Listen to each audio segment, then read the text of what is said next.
Ó, Chico, eu vou jogar uma agora, cara. Chico Buarque, maior poeta da língua portuguesa. A galera vai falar dele igual fala de Shakespeare no mundo lusofônico, tá? Em termos de composição. A gente não valoriza o cara até morrer. Aí valoriza, mas não valoriza tudo que vai valorizar depois. Porque o cara é realmente, gente, a gente tem ouvido as músicas dele recentemente, assim, com muita frequência. Não tem, é sem noção, cara. Não tem cabimento o Chico Buarque, gente. Vamos, pega uma letra aí. Olha essa letra, a letra de Futuros Amantes, tá? Não se afobe não, que nada é pra já.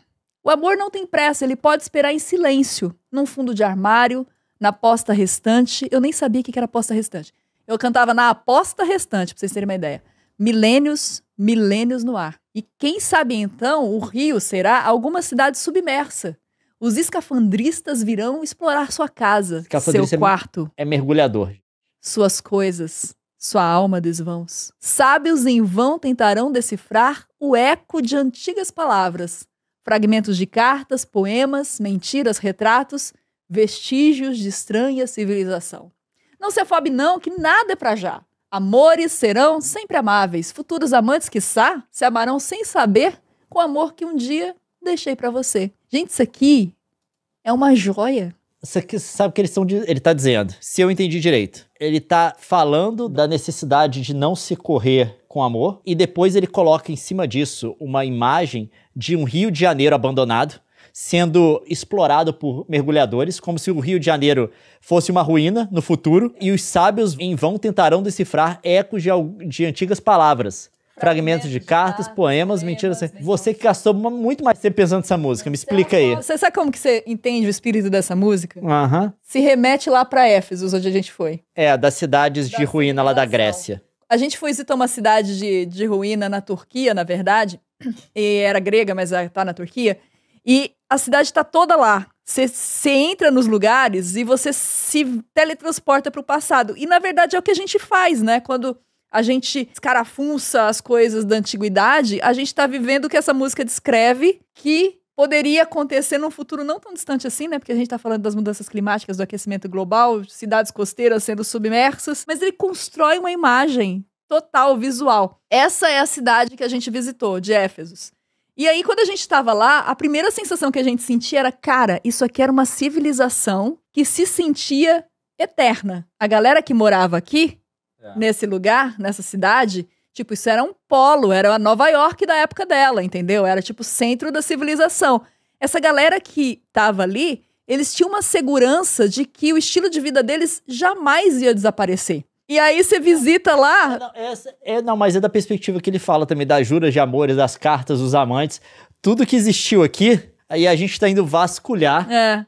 Gente é os escafandristas que vai lá pesquisar e ver e entender os amores e os desvãos, e é exatamente isso que ele tá descrevendo, mas com a nossa vida, né? Com a nossa... A nossa sendo assim, como vai ser no futuro quando alguém explorar um Rio de Janeiro em ruínas, né? Aí eu fico pensando das coisas que eu deixo pro Leon, das coisas que eu escrevo pro Leon, dos presentes que a gente se dá, das declarações que a gente tem, sabe? Das trocas de palavra que você dá com o seu amor e tudo mais. Aí você fica imaginando a cena de que será que no futuro pessoas vão ter acesso a esses vestígios do que pra gente é tão profundo, do que define a nossa vida, do que determina a nossa existência?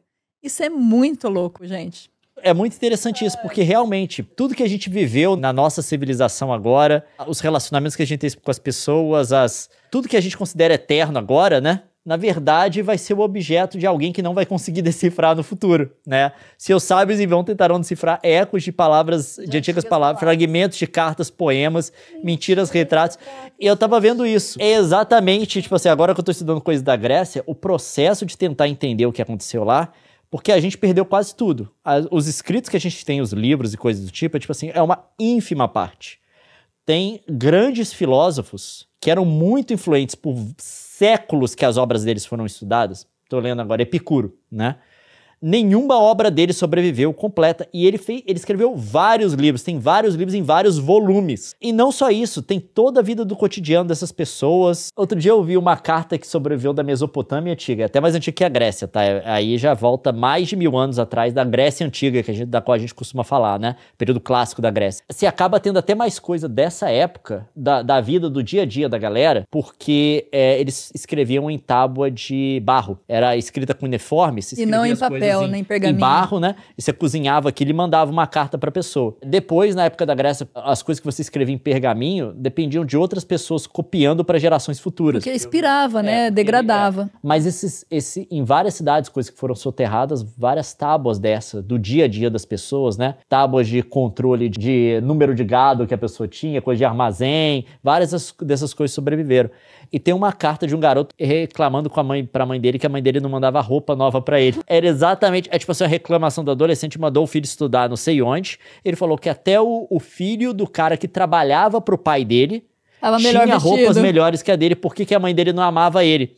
Não, e o filho do cara que trabalhava, a mãe dele dava roupa pra ele, e ele ainda era filho adotivo. Ele que era filho natural da mãe do patrão, não tinha roupa igual, reclamando dessas coisas, sabe? É muito interessante você ver esses recortes. As coisas são também muito difíceis de serem decifradas. A gente não consegue entender o contexto. Nem dessa carta a gente entende o completo contexto, tem que especular muito. São fragmentos. Mas o mais interessante é que as pessoas que viviam naquela época como a gente hoje, a gente vê o nosso presente como eterno.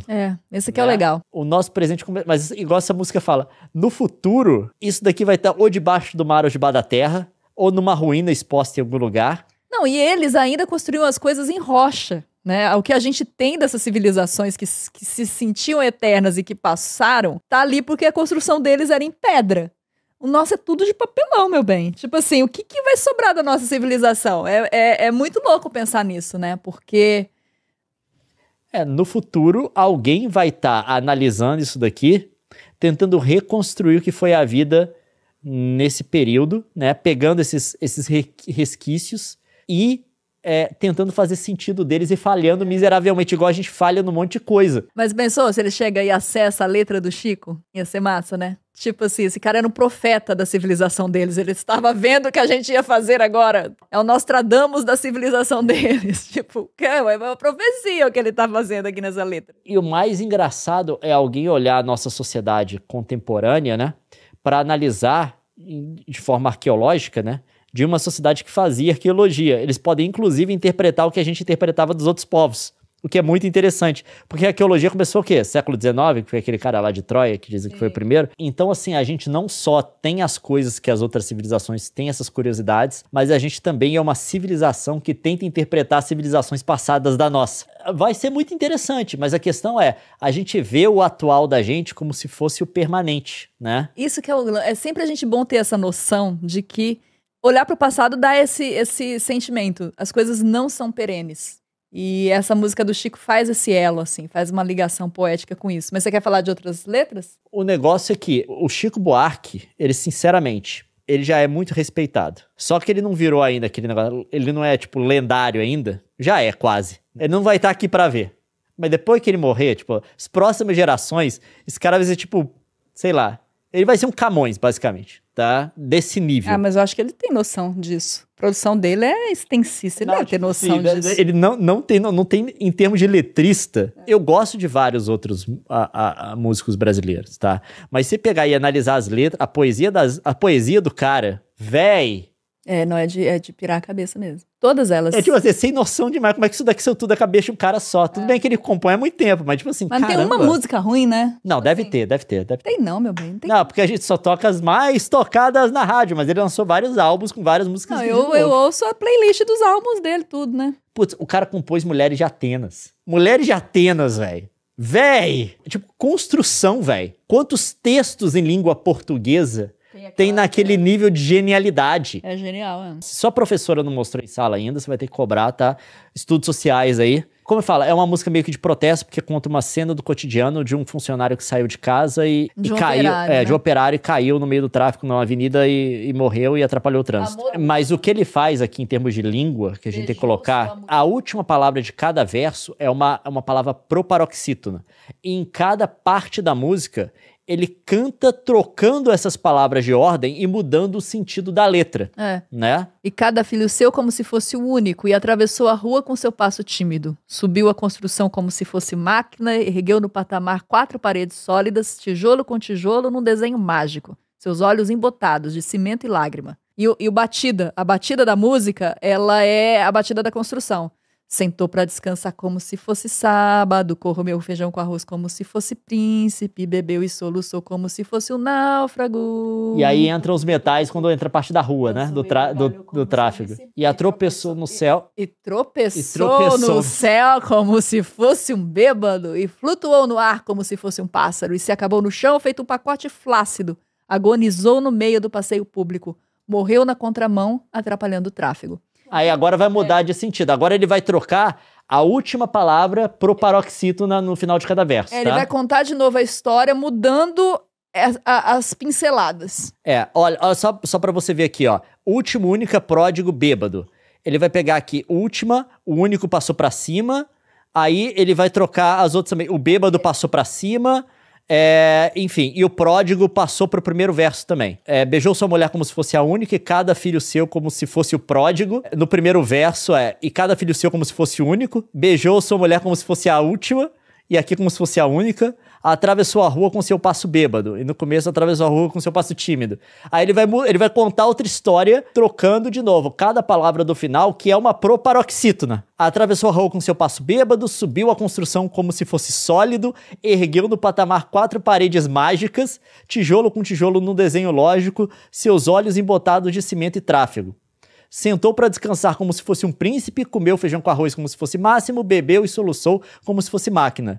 Dançou e gargalhou como se fosse Próximo. No primeiro é uma cena meio cotidiana do cara indo trabalhar. Aqui é como se o cara tivesse... sonho, é onírico o negócio. É um negócio, tipo assim, é como se o cara estivesse meio doido. Ele vai pro lugar, mas é como se ele estivesse fantasiando. E tropeçou no céu como se ouvisse música, e flutuou no ar como se fosse sábado, e acabou no chão como um pacote tímido. Agonizou no meio do passeio náufrago, morreu na contramão atrapalhando o público. Aí ele vai mudar de novo, né? Amou daquela vez como se fosse máquina. Agora vira surreal o treco. Beijou sua mulher como se fosse lógico, ergueu no patamar 4 paredes flácidas, sentou para descansar como se fosse um pássaro e flutuou no ar como se fosse um príncipe. Se acabou no chão feito um pacote bêbado, morreu na contramão atrapalhando o sábado. O que eu entendi é como se o cara fosse meio desumanizado, né? Que aqui é como se ele fosse mágica, ele faz os trecos sem sentir, né? Como se fosse lógico. Ele tá agindo como se fosse uma máquina nesse sentido. Como se o cara fosse desumanizado, ele foi mecanizado. Isso daqui é como se ele tivesse sido robotizado, né? É uma crítica ao lance da pessoa ter que se submeter a qualquer coisa para sobreviver, né? Então você vai perdendo a sua esfera de vida mesmo. Então falando do Chico da Luísa Sonza, perguntou o Ricelli Pereira. Não, ele tá falando do Chico Buarque. Só do Chico só, tá? O duro é que se a gente coloca Se Tu Me Quiseres, que é aquela música... Se tu me quiseres, sou dessas mulheres. Aparece só a música da Luísa Sonza agora. Na busca agora, se eu quiser ouvir essa música, eu tenho que jogar tudo. Caramba, não, é Folhetim o nome da música. É do Chico Buarque também. Essa música é maravilhosa. Procura Folhetim. Bota aí pra mim, porque eu tô em outra página. Que é? Folhetim. Não tô achando Folhetim. O Chico, Se Tu Me Quiseres? Se Tu Me Quiseres, Chico. Ah, não, só aparece Luísa Sonza. Na hora que você bota Chico, você... Letra. Se acaso me quiseres, sou dessas mulheres que só dizem sim. Por uma coisa à toa, uma noitada boa, um cinema, um botequim. É daí que veio a inspiração da Luísa Sonza.